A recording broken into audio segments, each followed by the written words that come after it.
السلام علیکم ورحمۃ اللہ وبرکاتہ۔ بزرگ مہنگا ٹکٹ خریدنا چاہتے تھے، ایجنٹ انہیں سستا ٹکٹ دینا چاہتا تھا۔ وہ مسلسل تکرار کر رہے تھے۔ ایجنٹ انہیں بتا رہا تھا، سر یہ بھی فرسٹ کلاس ہے، یہ آپ کو 4 لاکھ روپے سستی پڑے گی۔ لیکن بزرگ کا کہنا تھا، بیٹا میں نے آپ سے سستی ٹکٹ کا مطالبہ نہیں کیا، مجھے ایسی فرسٹ کلاس چاہیے جس میں بیڈ لگا ہوا ہو، میں ہوائی سفر کے دوران بیڈ کو انجوائے کرنا چاہتا ہوں۔ ایجنٹ انہیں سمجھانے کی کوشش کر رہا تھا، سر یہ سیٹ بھی پورا بیڈ بن جاتی ہے، آپ اسے بھی انجوائے کریں گے، آپ اپنا پیسہ بلا وجہ ضائع نہ کریں۔ لیکن بزرگ ڈٹے رہے۔ ان کا کہنا تھا، میں مہنگی ترین سیٹ ہی لوں گا۔ میں یہ تکرار مزے سے دیکھ رہا تھا۔ تکرار کے آخر میں فیصلہ ہو گیا۔ ایجنٹ نے بزرگ کو سیٹ دے دی۔ وہ سیٹ انہیں 13.5 لاکھ روپے میں پڑی۔ یہ بہت بڑی رقم تھی، لیکن بزرگ نے چیک بک نکالی، دستخط کیے اور چیک ایجنٹ کے حوالے کر دیا۔ میں اس فضول خرچی پر حیران ہو گیا۔ میں نے زندگی میں پہلی مرتبہ کسی شخص کو اتنا مہنگا ٹکٹ خریدتے دیکھا تھا۔ چنانچہ میں نے ان سے معذرت کی اور عاجزی سے پوچھا، سر آپ کیا کرتے ہیں؟ وہ میری طرف مڑے، غور سے مجھے دیکھا اور مسکرا کر بولا، میں کچھ بھی نہیں کرتا، میں ریٹائرڈ لائف گزار رہا ہوں۔ میں نے پوچھا، آپ ریٹائر ہونے سے پہلے کیا کرتے تھے؟ وہ بڑے پیار سے بولے، میرے کپڑے کی دکان تھی۔ میں نے پوچھا، دکان یا فیکٹری؟ وہ بولے، 15 بائی 20 فٹ کی چھوٹی سی دکان۔ میں نے پوچھا، کیا یہ آپ کا کل کاروبار تھا؟ وہ ہنس کر بولے، ہاں 100%۔ میں نے راولپنڈی میں 40 سال کپڑا بیچا۔ میں نے پوچھا، آپ کے پاس پھر لمبی چوڑی زمین جائیداد ہوگی؟ وہ فوراً بولے، ہرگز نہیں، بس ایک آبائی گھر تھا اور 2 دکانیں تھیں، دکانیں دونوں بیٹوں نے لے لی ہیں، مکان میں نے آدھا بیچ دیا ہے اور آدھا بچوں کو دے دیا ہے۔ میں نے پوچھا، کیا آپ بچوں کے ساتھ رہتے ہیں؟ بولے، ہرگز نہیں، میں 2 سال سے ہوٹل میں رہ رہا ہوں، سال میں ایک بار ملک سے باہر جاتا ہوں، ریسٹورانوں میں کھانا کھاتا ہوں اور بس۔ میری حیرت آسمان کو چھونے لگی۔ میں نے عرض کیا، پھر آپ نے اتنا مہنگا ٹکٹ کیوں خریدا؟ میں نے آج تک امیر سے امیر ترین لوگوں کو بھی ایک سفر پر 13.5 لاکھ روپے کا ٹکٹ خریدتے نہیں دیکھا، اور آپ بظاہر امیر بھی نہیں ہیں، چنانچہ میں آپ کی فضول خرچی پر حیران ہوں۔ بزرگ نے کہکا لگایا اور پھر زندگی کا ایک نیا رخ میرے سامنے رکھ دیا۔ وہ بولے، میں راولپنڈی میں کپڑے کا کاروبار کرتا تھا، دکان اچھی چل رہی تھی، 2 بیٹے اور 2 بیٹیاں تھیں، بیوی نیک اور گھریلو تھی۔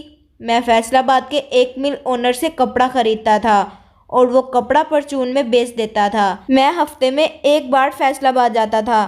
میری اس آمد و رفت کی وجہ سے وہ مل اونر میرا دوست بن گیا۔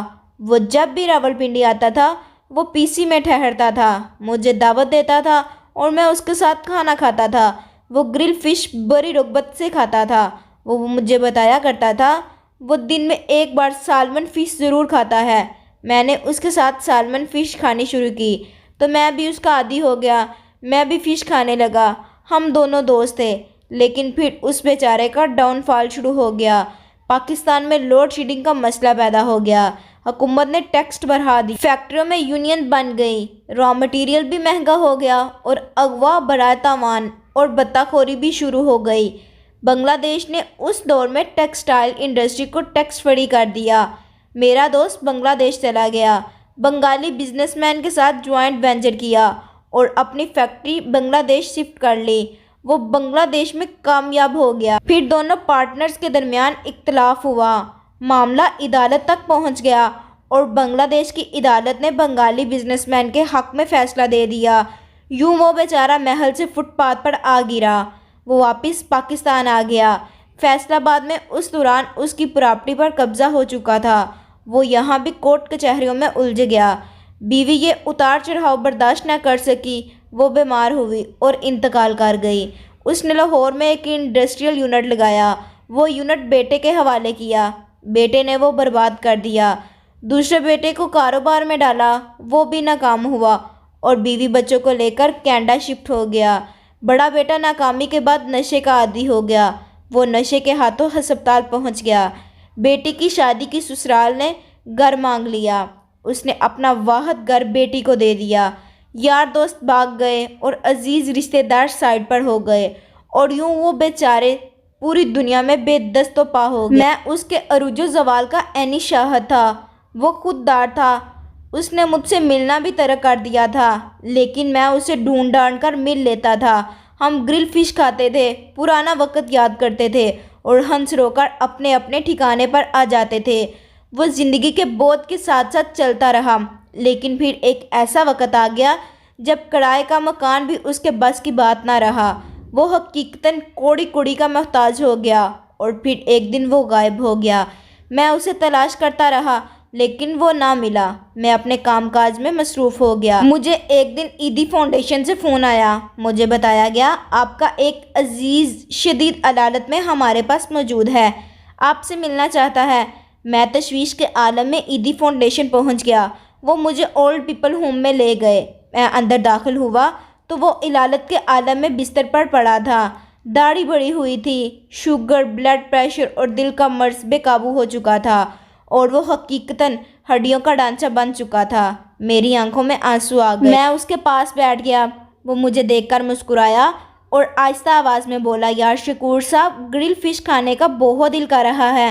میں نے فش کے لالچ میں ان کو آپ کا نمبر دے دیا تھا۔ میں آنکھیں پونچھتا ہوا اٹھا، پیسی گیا، گرل فش پیک کروائی اور اس کے پاس آ گیا۔ اس نے بڑی مدت بعد اچھا اور صاف ستھرا کھانا کھایا۔ میں اس کے بعد روزانہ اس کے پاس جاتا۔ ہم گرل فش کھاتے اور دھوپ میں بیٹھ کر گپ شپ کرتے۔ میں نے اسے اپنے گھر لانے کی بہت کوشش کی لیکن اس نے انکار کر دیا۔ بہرحال قصہ مختصر و بہتر ہو گیا۔ وہ اب چل پھر بھی سکتا تھا اور اپنے کام بھی خود کر سکتا تھا۔ اس نے اس کے بعد اپنی باقی زندگی عیدی فاؤنڈیشن کے لیے وقف کر دی۔ وہ اولڈ پیپل ہوم میں رہتا تھا، بیماروں کی خدمت کرتا تھا، نماز پڑھتا تھا اور اللہ تعالیٰ سے اپنے گناہوں کی معافی مانگتا تھا۔ ہم دونوں ہفتے میں ایک بار ہوٹل جاتے تھے، گرل فش کھاتے تھے اور کافی پیتے تھے۔ یہ روٹین اس کے مرنے تک جاری رہی۔ میں اسے ایک رات واپس چھوڑ کر آیا۔ وہ بستر پر لیٹا ہوا تھا اور پھر دوبارہ نہ اٹھ سکا۔ ہم نے اس کے بچوں سے رابطہ کرنے کی کوشش کی لیکن کامیاب نہ ہو سکے۔ ہمارے پاس کینیڈا والے بیٹے کا نمبر نہیں تھا۔ دوسرا بیٹا ہسپتال میں زیر علاج تھا، اسے ہوش نہیں تھا۔ بیٹی خاوند اور بچوں کے ساتھ چھٹیاں منانے کے لیے یورپ گئی ہوئی تھی۔ ہمارے پاس اس کا رابطہ نمبر بھی نہیں تھا۔ عزیز رشتہ دار اور دوست احباب کو بلانے سے اس نے روک دیا تھا۔ وہ وصیت کر کے مرا تھا، میری موت کی کوئی اناؤنسمنٹ نہیں ہوگی اور میرے کسی عزیز رشتہ دار کو اطلاع نہیں دی جائے گی۔ چنانچہ اجنبی لوگوں نے اس کا جنازہ پڑھا، اجنبیوں نے اسے قبر میں اتارا اور اجنبی قبرستان میں اسے دفن کر دیا گیا۔ میں دوبارہ اپنے کاروبار میں مصروف ہو گیا۔ میں نے ایک دن اپنے بڑے بیٹے کو ڈانٹ دیا۔ بیٹا بچھڑ گیا اور بولا، آپ نے ہمارے لیے کیا ہی کیا ہے؟